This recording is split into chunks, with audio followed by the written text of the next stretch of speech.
Welcome to episode 72 of Rebirth Revolution. My name is Melissa Olson. As I sit here looking out at the falling snow, I think about the fact that I cannot safely be where I want to be this morning. First off, the roads are a mess, and secondly, there's this whole pandemic thing. These both serve as impediments. But are impediments a bad thing? I tend to think that they are not completely bad. There's nothing more misguided than moving through life thinking that you are entitled to get whatever you want whenever you want it. We can see the evidence to support that when we look at the lives of people who have all the money, power, and influence that one person can possibly have.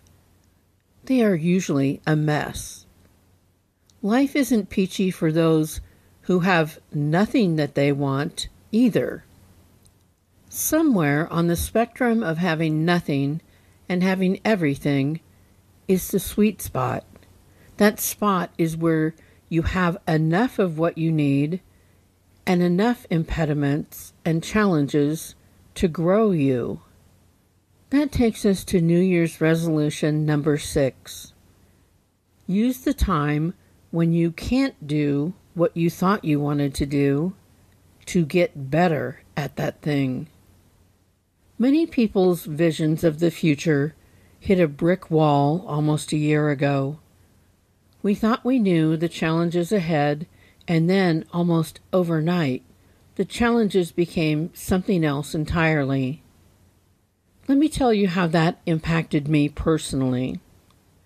I had started a business called The Gift of Memories. The service offered was in-place, in-person interviews with people to preserve their life history. While the service was available to people of all ages who lived near me, I was focused on those who were closer to the end of their time on the planet. I have an obsession with capturing wisdom before it is no longer available. We take for granted that we will always have access to this information, but I have seen firsthand how stories can be available one day for sharing, and the next they are out of reach. I also had a younger person who was ill die before we could complete his project. Luckily, I was able to capture much of his life before it was too late. I feel a sense of urgency about getting the family history, along with benefiting from the life lessons they learned along the way, that they can share, so we don't have to make the same mistakes all over again. No matter how much the world changes, the life lessons are in many ways exactly the same. So when the pandemic hit, the first thing that happened was the retirement homes were locked down. No one in, no one out. They were my clientele. So my job now is to pivot and figure out how to produce the same high-quality product while not being able to be in the same room with the person I am interviewing. The door that was slammed shut means I have to open another door. But this new door, while it presents challenges, also opens up the possibility of working with people all over the world instead of limiting my reach to only those who live near me. That is a very exciting prospect. There are so many things in our lives that no longer work the way we thought they would. But this is where all creativity and ingenuity comes into play. Though technology has played a huge role in our lives for many years now, we tend to still honor the limitations of our physical location. Maybe the inability to be together will put all sorts of new possibilities into play. So here we are, stuck in this in-between time. What can we do with that? Let's use it to dig deeper and get better at what we want to do. Let's reassess what we thought our limitations were and do some rethinking. Let's practice and refine and increase our skill sets. We don't know when the gates will swing wide open, but let's put our efforts into being the best we can be when that time comes. And once the gates swing open, let's reimagine how everything can be done. While the thought of returning to how it used to be seems comforting, let's make sure we are always open to everything that can be done in a new way. The impediment that we would have avoided, if we could, has the potential to be the booster rocket that will advance us way past where we would have been otherwise. But that's going to take work, imagination, and a belief in yourself. This is a turning point, and let's make sure we turn in the direction of greater forward movement. Refine your skills and make your mission undeniable.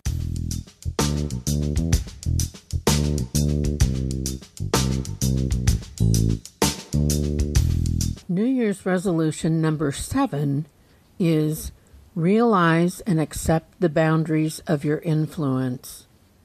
This objective presents what may be the toughest pill to swallow.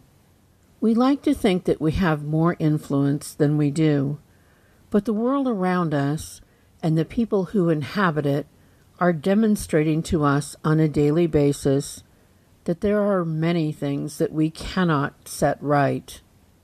We are seeing that people are going through their very tough lessons and that they are going to have to play them out to the bitter end.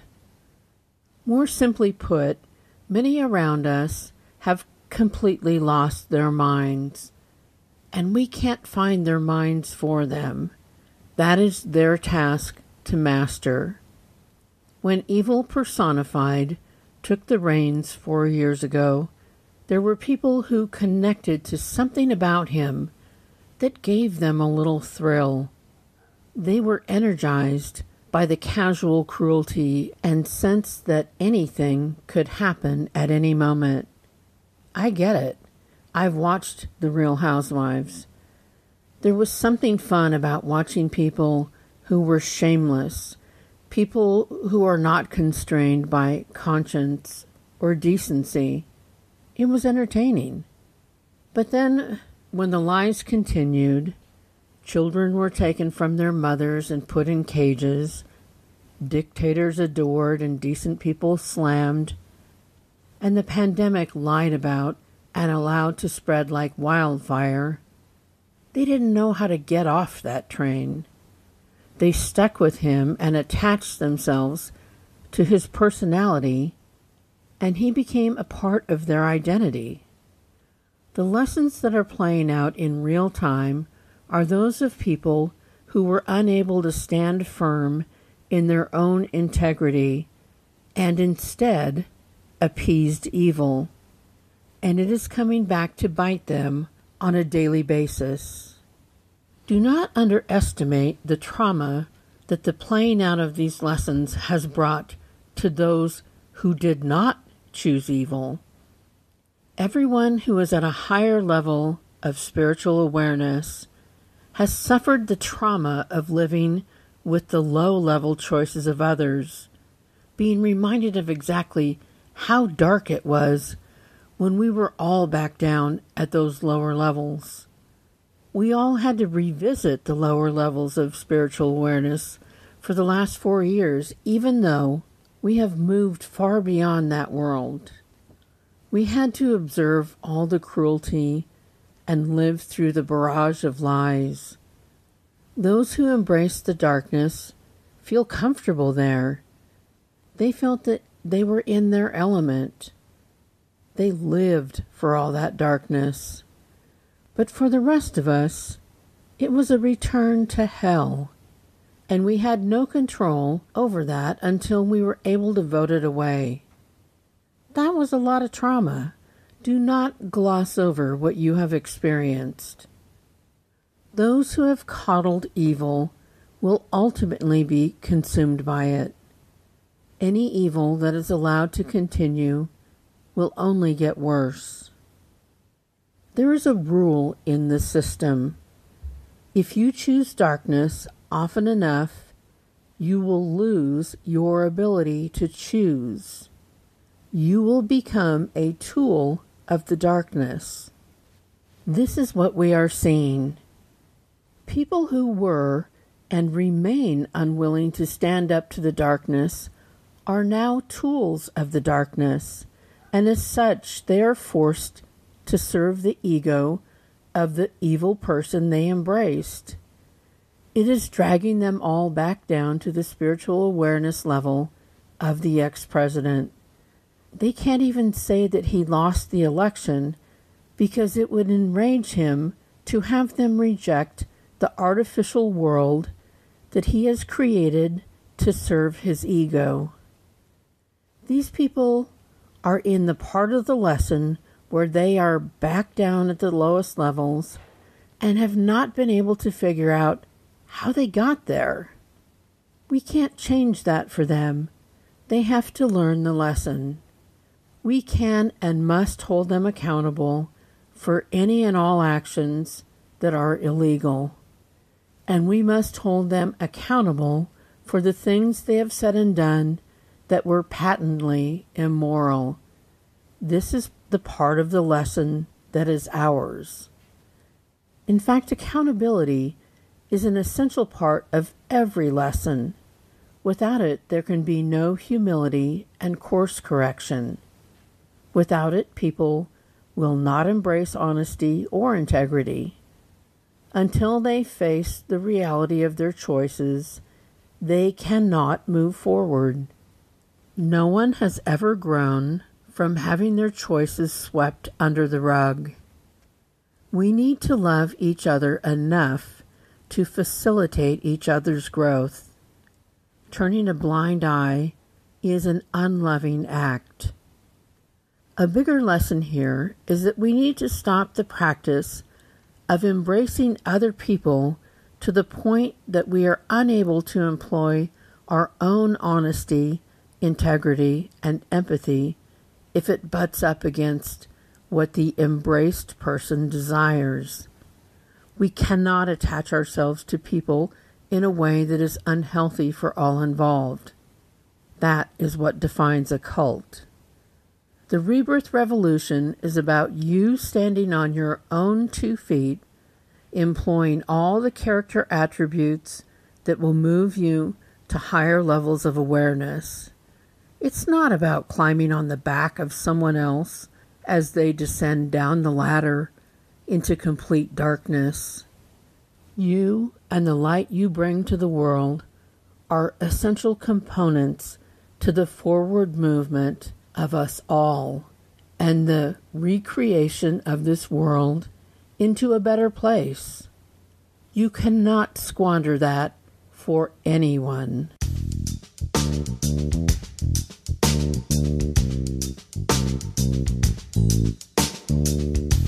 Another boundary of our influence that the pandemic has revealed is the painful realization that we can't control the actions and choices of others when it comes to COVID safety. We don't get to decide if others wear their masks. We don't get to decide if they will socially distance. We can't control the choices they make that may affect their health and, by extension, our own. As much as we would love to be in the presence of our favorite people, it is now necessary to factor into this every choice they may have made and the choices of anyone they may have been in the presence of. All of this borders on some sort of necessary paranoia. That feeling is just the worst. But the silver lining in this painful exercise is that we are all being forced to create and defend healthy boundaries. Our prior practices of going along to get along cannot work during a pandemic, not unless you are willing to risk your life and the lives of others. True joy is always found in the present, but we are being forced to add another dimension to our thinking. We are having to defer joy in many cases so that we may be around to experience more joy later. There have been so many stories of people who decided that their desire for a large, joyful gathering resulted in the deaths of those who attended and even those who did not. It is incumbent upon us to spend more time thinking of how our actions affect others. The prospect of whatever you were celebrating being forever tainted by the deaths of others should be a powerful warning. It's like the insanity of using explosive devices at a gender reveal party that kills someone who was there to celebrate the birth of your child, a birth that is now forever connected to an unnecessary death. The free will we have been granted must be used in a fashion that does not endanger others. Our free will must be employed in the most loving way possible. The joy that we are deferring now will only be bigger and more magnificent when we are able to gather safely. I live for family gatherings, but we can't do that the way we used to. When we are able to do so without precautions, those gatherings will be even more meaningful and fulfilling. We will all be wiser and more appreciative, and we will all have grown in our levels of spiritual awareness by making responsible choices when the situation required that of us. We can't control the choices others make, but we can and must control the choices we make. The day will come when we will be able to look back and feel pride in having had the integrity to meet the challenge that we were presented.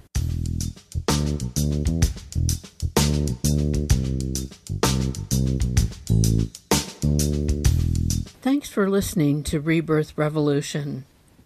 I appreciate all of you, far and wide, who listen. Feel free to let me know if there's a topic or concern you would like covered. Next week we will continue with our resolutions. Please join us for that. Until next week, make responsible choices, dream of spring, try not to freeze, and wear your mask. Remember, you are loved exactly as much as every other person on the planet, not 1 ounce more or 1 ounce less. Stay strong and safe and solid in your integrity.